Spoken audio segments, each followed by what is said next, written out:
pasada esta emoción, no prometo levantar los ánimos. Imposible. No prometo levantar los ánimos. Pero sí quiero agradecer la existencia de lugares de expresión y de lugares de medios de comunicación donde palabras como la de Jorge puedan ser oídas y donde se les pueda dedicar el tiempo suficiente. Eso me parece que hay que valorarlo una y otra vez en una provincia que se ha especializado comunicacionalmente en el olvido, ¿no? Es una provincia que tiene medios de comunicación especialistas en el olvido colectivo, en generar el olvido colectivo. Por algo, en Río Tercero, ganó Javier Milei las elecciones reivindicando a Carlos Saúl Menem, el hombre que había volado esa misma ciudad. Hablando de eso, enfrentamos en la Argentina a un régimen fascista y estaría bueno que empecemos a llamar a las cosas por su nombre. Esto no es ultraderecha, no es derecha. La derecha forma parte del juego democrático y nada de lo que hace este gobierno de Javier Milei tiene absolutamente nada que ver con la democracia. ¿Podemos conceder que tuvo un origen democrático? Sí, por supuesto, llegó por elecciones tras una pandemia, que no hay que olvidar, y un proceso de degradación de la democracia que el gobierno de Alberto Fernández no supo cómo enfrentar. Antes y después de ese proceso electoral, La Libertad Avanza dejó en claro en cada uno de sus actos, de campaña primero y de gobierno después, que estamos ante un régimen fascista que pone en riesgo la democracia y la cohesión social en la República Argentina. A los defensores digitales de este gobierno no les gusta que les digan fascistas. Se enojan, amenazan de muerte a quien les diga fascista. Yo tengo en mi WhatsApp personal por lo menos 10 fotos de Falcons verdes en los que me pasarían a buscar si yo les sigo diciendo fascistas. El investigador italiano Rocco Carbone recupera en su último libro, se llama Lanzallamas, lo recomiendo mucho, una frase del expresidente italiano Sandro Pertini. Dice: todas las ideas deben ser respetadas, el fascismo no. No es una idea, es la muerte de todas las ideas. La caracterización le cabe muy bien a un gobierno que anunció oficialmente la semana pasada con un comunicado oficial, perdón la redundancia, de la oficina del presidente, que iniciará una auditoría ideológica en Cancillería en busca de, textual, ideas contrarias a la libertad. Un gobierno cuyo vocero blue, el gordo Dan, salió el mismo día de ese comunicado oficial a proponer en su canal de streaming esa misma metodología de persecución ideológica para todos los ámbitos del gobierno. Correr a los, textual, zurdos comunistas hijos de puta y poner a los propios, aunque no estén formados, aunque no manejen la materia. Lo único importante es que obedezcan al líder. Todos los días hay ejemplos de cómo las políticas y acciones de gobierno de Milei exhiben características propias de este fascismo psicotizante, cómo socavan el sentido de comunidad, cómo manipulan el discurso público para consolidar su poder criminal. El fascismo que se está verificando en la Argentina es el neoliberalismo zombie, dice Rocco Carbone, sostenido por un poder criminal ubicado en la retaguardia. Verificar el fascismo en la Argentina no resulta en absoluto difícil. Al igual que el resto de las experiencias fascistas en el mundo, este fascismo libertario argentino comenzó con una operación de dominio del lenguaje. Dominan el lenguaje porque dominan los medios de comunicación y ahora también las redes sociales. Con ese dominio del lenguaje, lo primero que hacen es bajar la calidad de la discusión política. El fascismo necesita bajar la calidad de la discusión política porque necesita una discusión política de muy bajo vuelo, ¿no?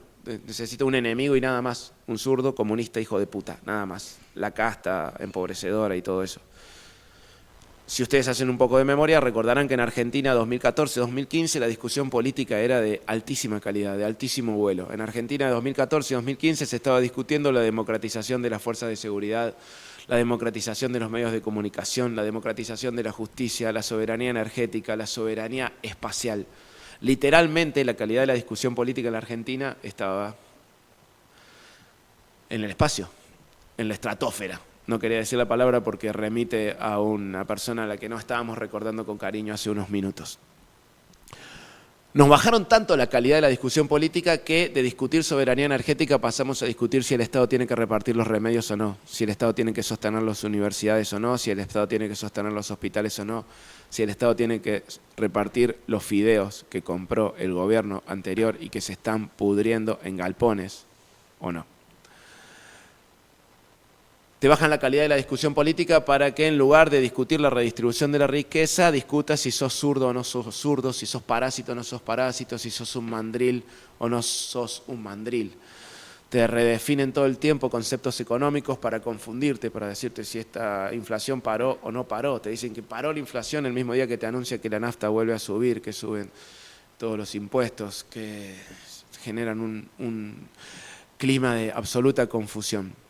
Con ese dominio del lenguaje también siempre se autonominan de acuerdo a lo contrario a lo que son. Por eso este fascismo está volviendo en nombre de la libertad, ¿no?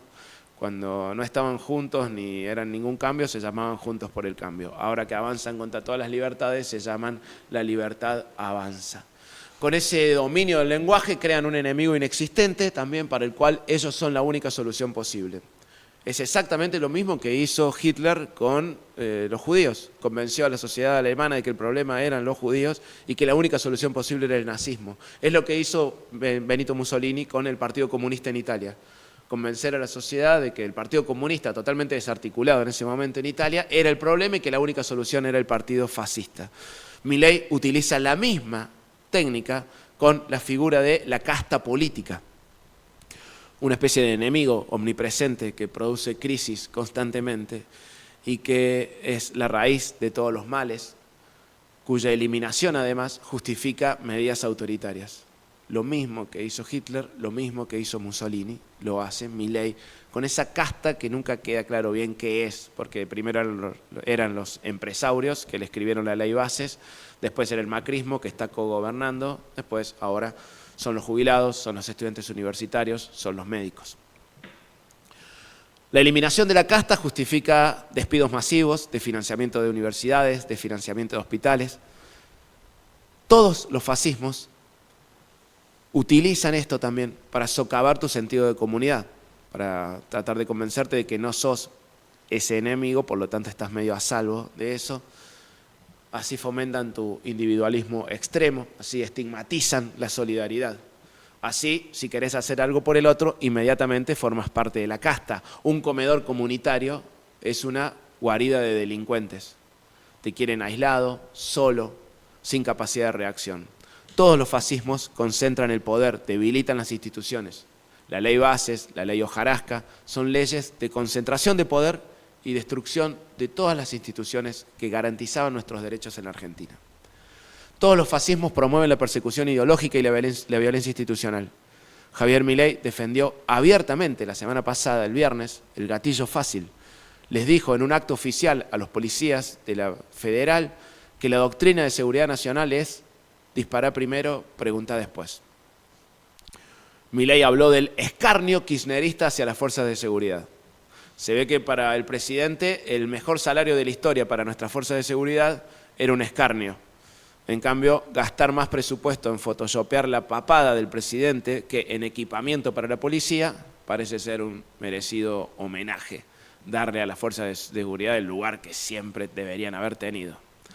Como en todo régimen fascista, el gobierno de Milei fortalece el espionaje ilegal. Bajo el pretexto de la seguridad nacional, la CIDE maneja un muy oscuro presupuesto récord para monitorearnos a todos. Como todo régimen fascista, el gobierno de Milei utiliza el discurso de odio para cohesionar a sus bases y dividir a la sociedad.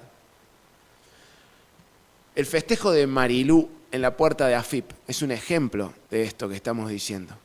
En el fascismo, la proyección y la mentira se convierten en significantes vacíos estratégicos.